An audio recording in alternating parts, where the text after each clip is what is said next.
The Hall of Fame semifinalist list is out, and the Patriots well represented on the defensive side of the ball. Will one Patriot finally break that barrier and get in? This is the Foxborough Report, brought to you today by 1 in 100. If you're looking for affordable tickets to games, concerts, if you're trying to get into a Pats game now, there's only a couple left, you can get your tickets at 1 in 100 for the price of a slice of pizza or an ice-cold beer. Check out 1in100.co. Again, that's 1in100.co to enter their raffles to win cheap tickets, again, to Pats games, Bruins games, Celtics games, whatever it is you might be looking for. All right, Evan, we talked about Hall of Fame chances of a couple of Patriots over the summer. Yep. I think that was the initial list. Much warmer times. Right. Oh, yes. Get your action heat gear if you need it to stay warm. But there are a couple that we got in depth with, and surprise, surprise, those are the two Patriots on the semifinals list. Sure. Ty Law and Richard Seymour, at least two notable Patriots on the semifinals list.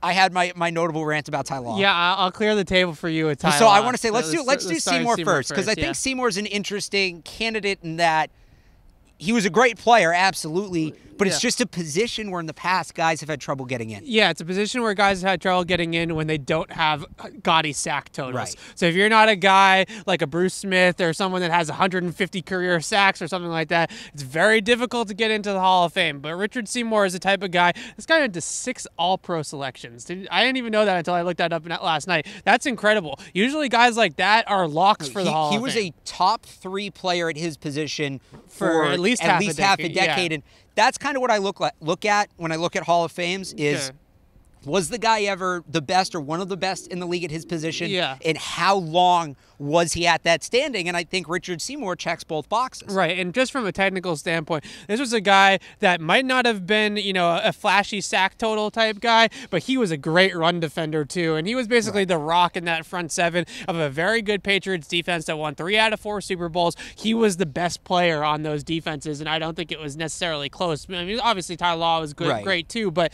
I think that Seymour was really the best player on those defenses, and he could stop the run. He was very stout in that area, and he could also rush the passer from inside, outside. This is the type of guy that you really need to watch the tape and really understand football to understand what Richard Seymour brought to the table, because if you look at the box score stats, it's just not going to do it justice. Well, that's the other thing with Seymour to me, and this is something else I look at when you want to talk. We talked about this with Brady and Rodgers, right? The great of the greats is, did he change the game at all?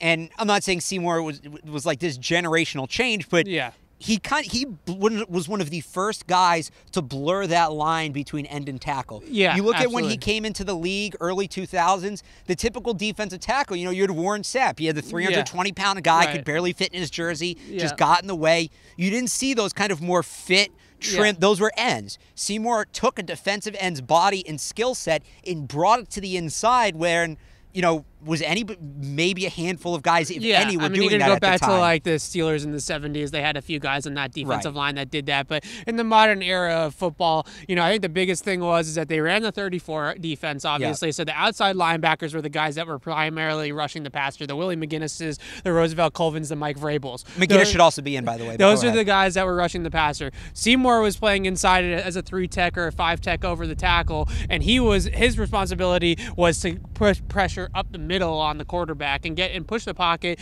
make some inside pass rush moves, power moves up the field, but not a whole lot of spin moves. He wasn't Dwight Freeney. He wasn't a guy like Jason Taylor even, who was kind of screaming off the edge. He was a guy that was pushing the pocket, and he was such a great scheme fit for what the Patriots did. I think the Patriots have been chasing, obviously you're not going to get a player of Richard Seymour's caliber, but they've been chasing a guy that could replace what Richard Seymour did since Richard Seymour was you look like a guy like traded. Dominique Easley, and I think that's what they saw. And potentially. You look at guys today, not to get too overly dramatic about it, but a guy like Aaron Donald, Richard Seymour sort of carved out that role.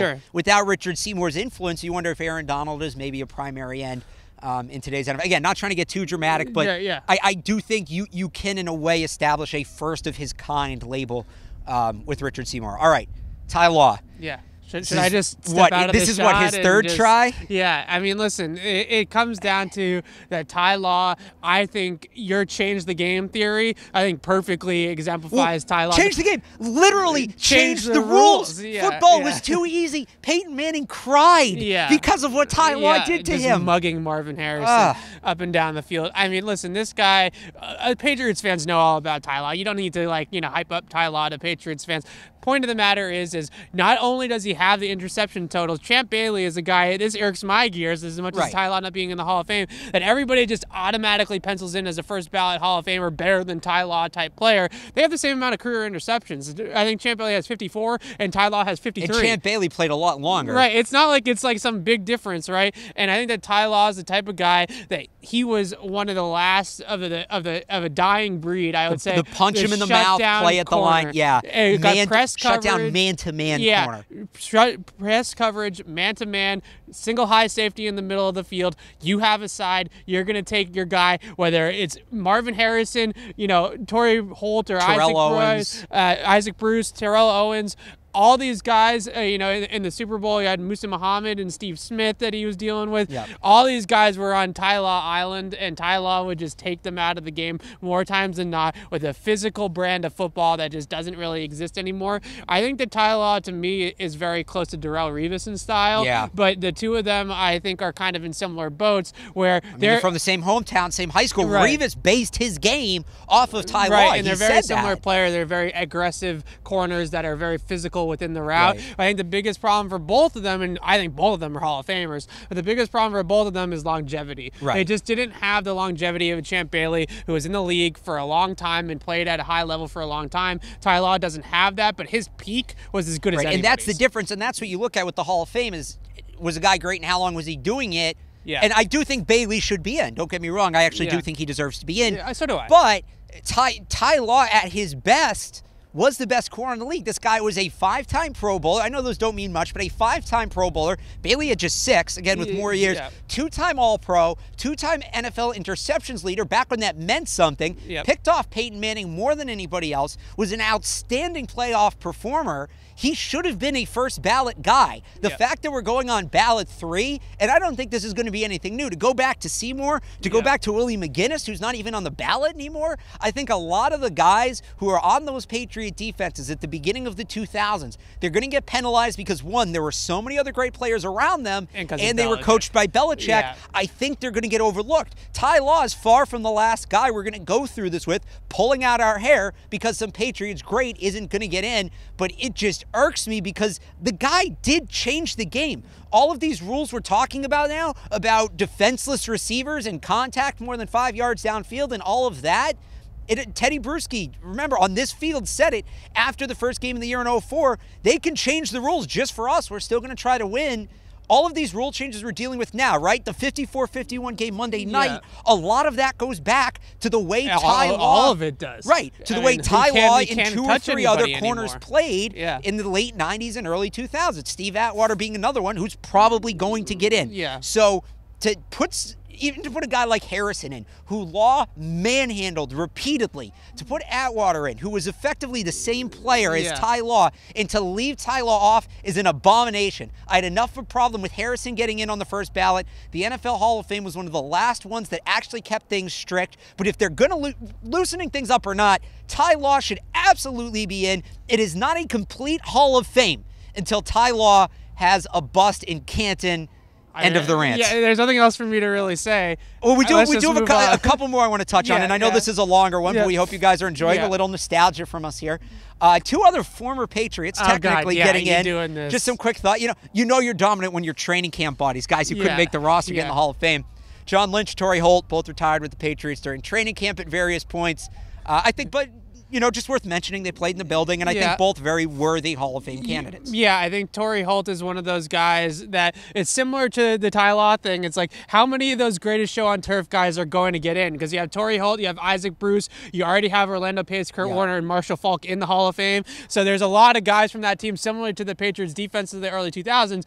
one of those guys deserves to get in, right? And I think it would be cool if Holt and Bruce got in together. Yeah, so Holt and Bruce, I think both of them are very good players, but I also think both of them played on a very good offense, where a lot of things but around they were them both, very look, good. it's not like Azahar Hakeem's getting in here. Like, they were both great players. Fair. Any other names stood out to you? Well, I think the biggest one for me is Don Coryell. And the fact that Don Coryell isn't in the Hall of Fame is like kind of mind-blowing to me. I think if you have an offensive or defensive system named after you, you should be in the Hall of Fame. So a quick little history lesson. Basically, there's three, basically schools of thought or NFL offensive systems. There's the Don Coryell offense, which is just the Coryell offense. There's Earnhardt Perkins, and then there's the West Coast. The West Coast was founded by Bill Walsh, essentially, with the Niners. Who is in. Who's obviously in. Okay, so Don Coryell is basically the godfather of the modern NFL offense. He came before the West Coast. He came before even Earnhardt Perkins came. So those guys, Earnhardt Perkins started with the Giants in the 80s with Belichick and Bill Parcells. Coryell predates that and is still not in the Hall of Fame. And NFL teams are still running the Coryell offense today. Plenty of teams are. It's mind-blowing to me that a guy that is basically a creator, an inventor of an entire offensive system isn't in the Hall of Fame. I mean, what else do you have to do? No, I would agree with that. For me, I'm looking at Sam Mills and Steve Atwater. I just think a couple of players that don't get talked about a lot, and they played in the league at a time when defense was changing, and I think their careers spanned some changes in the league, and they adapted very well, and both were great players. So I'm looking at them. Before we wrap it up, you look at the Hall of Fame class, and normally the Hall of Fame game right in August, and it's real nice to think about August right now as I can see you shivering, is based on who gets into the Hall of Fame. You look at the Hall of Fame class, who do you think? Any ideas to the Hall of Fame game? You want to take a stab at this? I got my thought, but go ahead. Chiefs, Ravens? Chiefs, so Ed Reed and Tony Gonzalez? I mean, I definitely think that's a good one. How about this, though? Okay. Because you have Torrey Holt and Isaac Bruce, who I think will both get in. Right. And then if Law and Seymour get in, Rams, Super Bowl 36 rematch. You have a lot of key but players. The Rams are not in St. Louis anymore. That is true, but I think if you would have, if everybody who should get in gets in, and Law, Seymour, and those two receivers get in, you would have four very key players from that game all playing. I think it would be neat. And Patriots in the Hall of Fame game. Remember, that was Tom Brady's first career game. Yeah, you're right. Is that the last time they played Giovanni in the Hall of Fame? Did they? I feel like they did a couple years ago. Maybe not. Google it for us and let us know down in the comments below. And let us know your thoughts on the Hall of Fame class as well. Make sure you're following us on Twitter at Patriots CLNS. And check us out online at clnsmedia.com. From Gillette Stadium, he's Evan Lazar. I'm Alex Barth.